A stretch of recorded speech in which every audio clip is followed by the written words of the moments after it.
All right, welcome to the 0 Hour Squared show. I am Mike Trujillo. I am joined right now by the vocalist and guitar player for the band Children of Bodom. Also joining us on this interview is Mr. Nathan Spon from the Media Arts Collaborative Charter School. Very honored to have him on board doing this tandem interview with me. Children of Bodom currently right now on the Rockstar Energy Drink Metal Mayhem Festival with Rob Zombie headlining. They are in support of their latest release called Halo of Blood. He was also voted the best metal guitarist in Guitar World magazine. I'm joined by none other than Mr. Alexi Laiho. Alexi, welcome to the 0 Hour Squared show. How are you? Thank you, man. I'm good. How are you? I'm good, good. How's everything going so far on this tour? It's going. You know, it's the first week, and I think it's getting better. You know, every day, definitely. Like, at first, you know, we were only supposed to play for 35 minutes, but we got to add like 2 more songs, and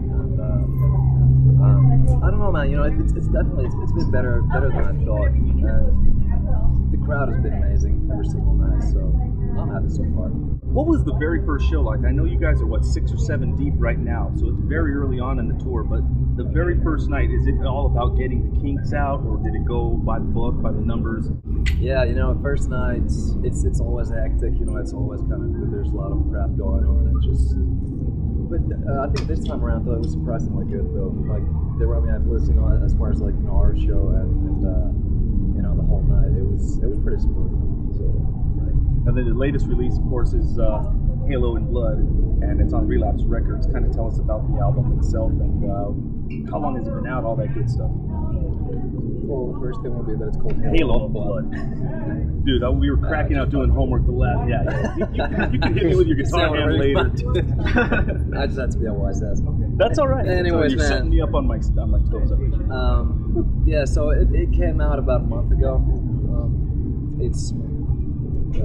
So yeah, basically we did some festivals in Europe after it came out, and okay, well now we're doing this, and basically, you know, so far the feedback's been amazing from fans and press. And personally, I know I'm supposed to say this because it's like my new album, right? But I like, honestly, I feel so good about it. Like, I haven't felt that good about a new album in so many years, man. You know, like I still listen to it, and I'm like, wow, that's actually good. As opposed to like listening to it and being like, oh man, we should have done that differently. I should have played that better. And you know, that's what I usually do. Right. But so I mean, so like I said, I'm definitely happy with it, and so it's gonna be just a lot of touring. We've got like a year and a half left. So from here we go to Japan, and we'll do like 9 weeks in Europe, then South America, and blah blah. It goes on. What Halo of Blood tracks are you most happy with? Well, the title track for sure. It's just it's pretty different from the rest of them. You know, it's like kind of sticks out. You know, it's like it's got the blast beat all over the place, and it's like fast. It's got that super dark black metal vibe in it. So it's still one of my favorites, and also like the slower track, which is called Dead Man's Hand on You. It's been actually something that the band has never done before. You know, it's like it's the slowest song we've ever had in the history of the band. Like, there's clean guitars, there's a grand piano on top of it. You know, it's got a whole different vibe to it, but still, it's you know, it's super heavy, and we were definitely taking a challenge and like kind of like being out of our comfort zone. You know, like recording that track. But I think we, you know, did a good job. So it's definitely one of my favorites. I heard that you recorded this album in your rehearsing studio as opposed to a more secluded location. So what were some of the main differences for you in this situation? Well, the role wasn't that different. Well, it was. I was kind of worried about it, you know, just because, you know, like basically just recording in our hometown. I was worried about the fact that maybe there might be 2-minute distractions for, you know, for people, you know, since, you know, it's the hometown, right? You know, that's where your life is happening. And, you know, I wouldn't know, I mean, like, people would be more concerned about, like, you know, hanging out with their girlfriends or like girls. Because that's like, you know, when we go into a secluded place, like, you know, we just go, like, up in, like, in the middle of the woods and cabin, that's where we recorded. We stayed there for 6 weeks. And the album, well, like, recording is all we got going on in our lives, and that's it.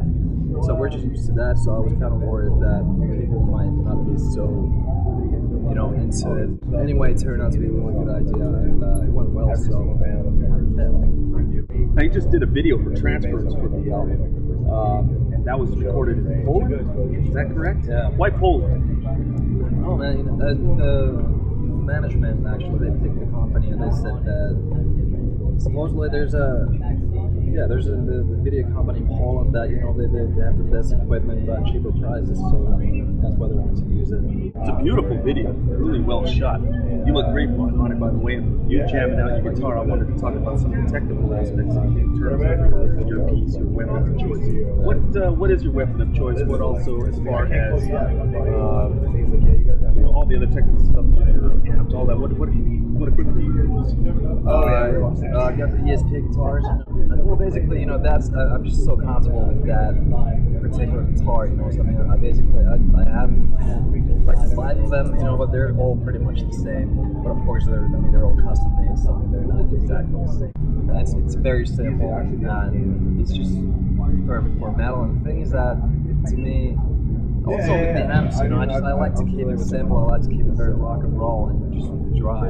I don't mess around with effects that much. You know, I like to find one really good sound, just roll with it, and the rest of it, you know, it's up to me and like any kind of effects. You know, like right now, I mean, I played with this Lee Jackson preset since the second album.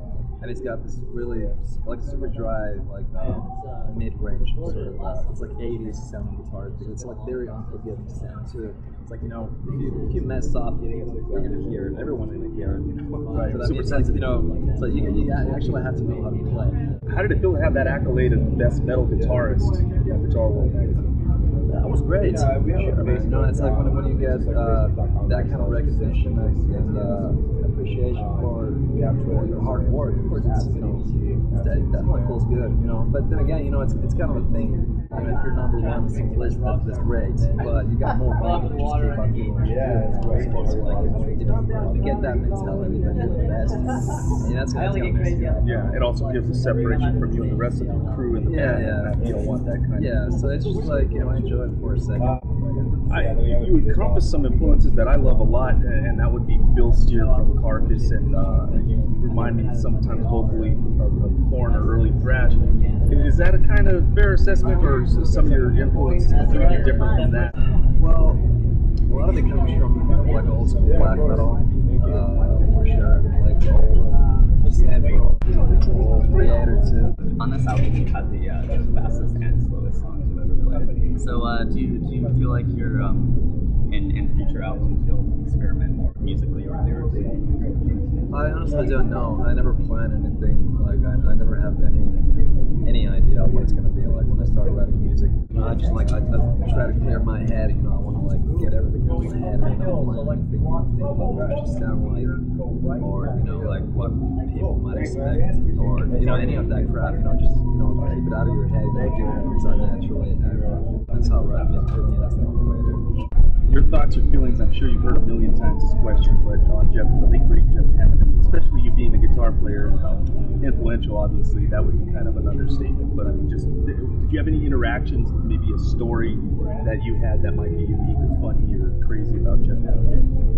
Well, you know, we got the honor to tour with Slayer 2 times actually. We did the Unholy Alliance tour in 06 in America and Europe as well. And I remember that Jeff was like, he was the last guy from Slayer that I would actually get to know too, because he was just that guy, you know, that he's not the easiest, like, you know what I mean? Yeah, no. So yeah, you gotta like, you had to like earn his respect first before he would like hang out with you. But once he did, he was the best freaking dude ever. Yeah. Like, I'm not just saying, you know, he was an amazing dude. Right. And obviously amazing songwriter, you know, just legendary, and obviously, you know, it's a friggin' tragedy, but it's just sad. Absolutely. At such a young age. Yeah. Well, thank you for your thoughts on that. I'll tell you as well. I had my first experience with him. He told me my Megadeth shirt sucked, but then the last time I saw him, we both shook hands drunkenly outside of a bar. It was a lot of fun, and I do that. Sounds like Jeff, right? Yeah, absolutely. Alexi, it's been a pleasure to have you up on the 0 Hour Square Show. Thank you very much. Nathan, thank you for joining us on here as well. And that's pretty much going to wrap it up. This is Children of Bodom. Check them out. And again, the album, I didn't want to get that wrong again, so I'm looking on my notes. Halo of Blood, not Halo in Blood. What a dumbass. All right. Yeah, we're looking forward to your set. Thank you very much. Take care.